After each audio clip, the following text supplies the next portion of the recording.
وقل رب زدني علما.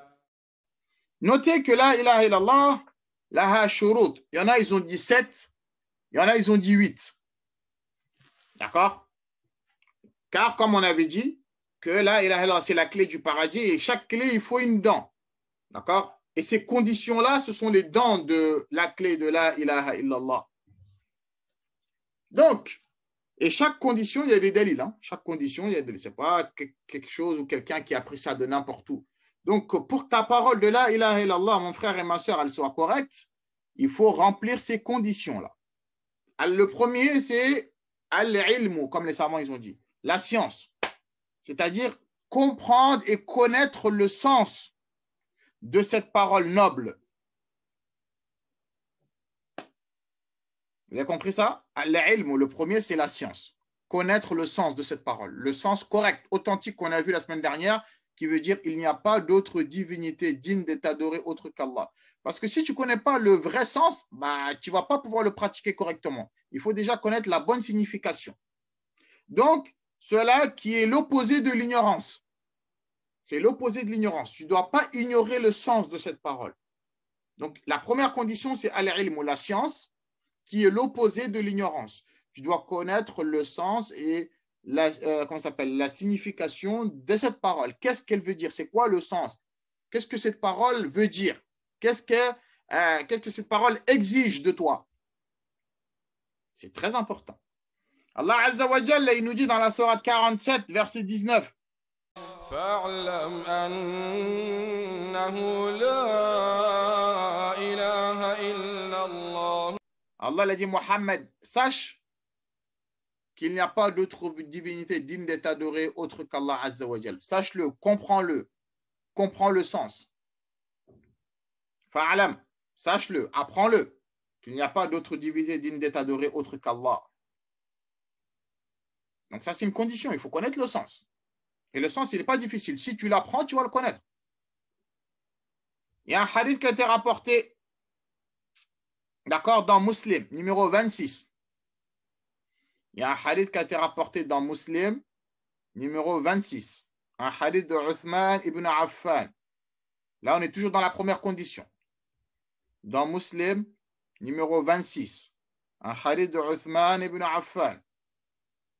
رضي الله عنه عن النبي صلى الله عليه وسلم قال من مات, que celui qui meurt وهو يعلم, tout en sachant أنه لا إله إلا الله, qu'il n'y a pas d'autre divinité digne d'être adorée autre qu'Allah, دخل الجنة, cette personne-là rentrera au paradis. Le prophète, il a mis cette condition. La deuxième condition, pour que ton la ilaha illallah soit correct, al-yaqin, la certitude. Il faut que tu sois convaincu du sens de sa signification. Il faut que tu sois convaincu. Il ne faut pas que tu aies le moindre doute. Si tu doutes, bah, ton la ilaha illallah, il n'est pas correct, mon frère et ma soeur. Il ne faut pas que tu doutes qu'il n'y a pas d'autre divinité digne d'être adorée autre qu'Allah. Si tu doutes que oui, est-ce que Allah il mérite ou il ne mérite pas? Est-ce qu'on peut adorer aussi autre qu'Allah? Le fait de douter seulement, bah, ça, ton la ilaha illallah, il n'est pas correct. Il faut la certitude, c'est la deuxième condition. Il ne faut même pas douter une seconde.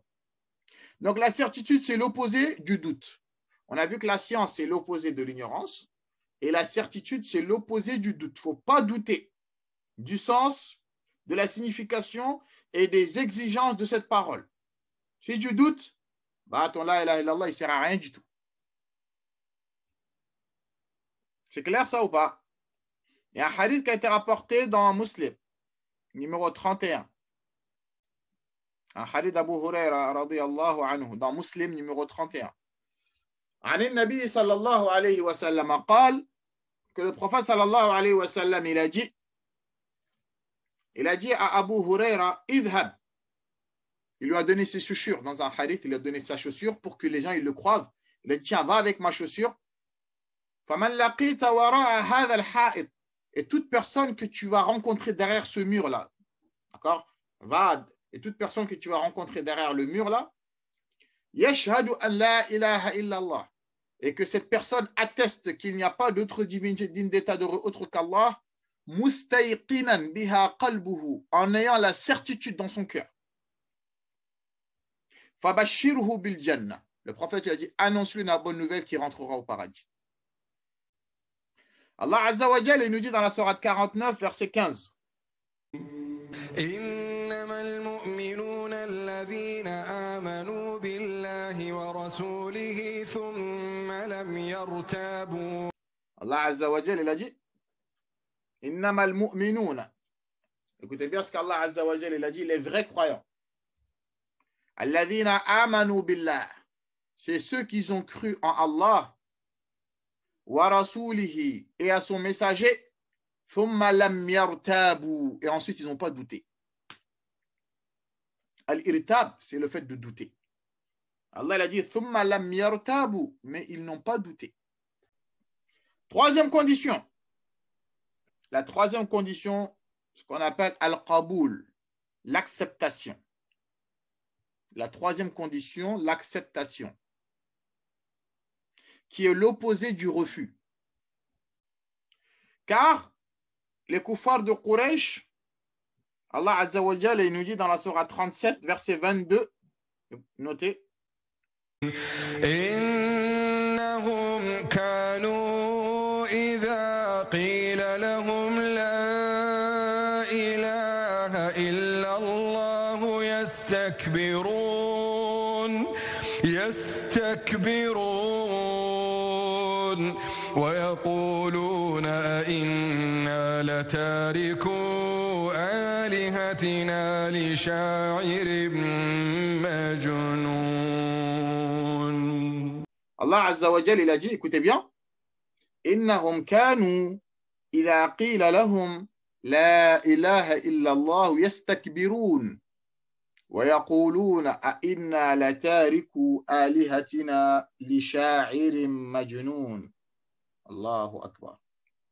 Allah Azza wa Jalla, écoutez bien, pour vous montrer que Al-Qaboul, l'acceptation, c'est une condition. Allah a dit, les kuffars de Quraysh, ils étaient, quand tu leur disais de dire, quand tu disais la ilaha illallah, yastakbiroun, ils se gonflaient d'orgueil, ils refusaient d'accepter cette parole.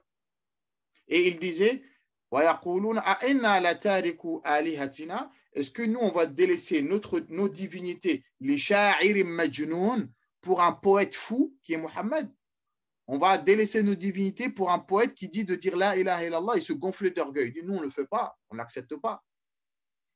Car on a dit, il faut le fait d'accepter cette parole, c'est que tu acceptes de délaisser toute autre divinité. Parce que si tu n'acceptes pas d'adorer les tombeaux, tu n'acceptes pas d'aller voir les marabouts, bah, tu n'as pas accepté cette parole. Il faut que ce soit bien clair. Ça ne suffit pas de le dire par la bouche, mais il faut réunir les conditions. Parmi les conditions al-qaboul, accepter le sens, accepter la signification de cette parole. Donc, toute personne qui fait du shirk ou qui fait du sihr, etc., et qui se dit musulman, bah, son la ilaha illallah, il n'est pas bon parce qu'il n'a pas accepté le sens de cette parole. Il s'est gonflé d'orgueil comme les kuffars de Quraysh qui ont refusé de le dire. Même si lui, il ne refuse pas de le dire, bah, il a refusé de le mettre en pratique. C'est la même chose. La quatrième condition. La quatrième condition, al-inqiyadu wal-istislamu, la soumission. La soumission, qui est l'opposé du délaissement. Il faut te soumettre aux exigences de cette parole. Il faut que tu te soumets à ce que cette parole, elle existe de toi. Tu te soumets à elle. Il faut se soumettre, ya Jama'a. Allah Azza wa Jalla, il nous dit dans la sourate 31, verset 22. ومن يسلم وجهه إلى الله وهو محسن فقد استمسك بالعروة الوثقى. ومن يسلم وجهه. Vous avez vu? Allah dit celui qui soumet son être. Celui qui soumet son être. إلى الله, à Allah. وهو محسن, tout en étant bienfaisant. Celui qui soumet son être à Allah Azza wa Jal, tout en étant bienfaisant, Allah il a dit فَقَدْ اسْتَمْسَكَ بِالْعُرْوَةِ الْوُثْقَى. Allah il a dit celui qui soumet son être à Allah tout en étant bienfaisant, c'est-à-dire bienfaisant, ça veut dire que tu suis la sunna du prophète. c'est ça, tout en étant bienfaisant, en suivant la sunna du prophète, bah, cette personne-là, bah, cette personne-là s'est accrochée fermement à l'an solide. Mais donc, si tu refuses de te soumettre à cette parole, bah, tu t'es pas accroché à la ilaha illallah. Donc ça, c'est une condition.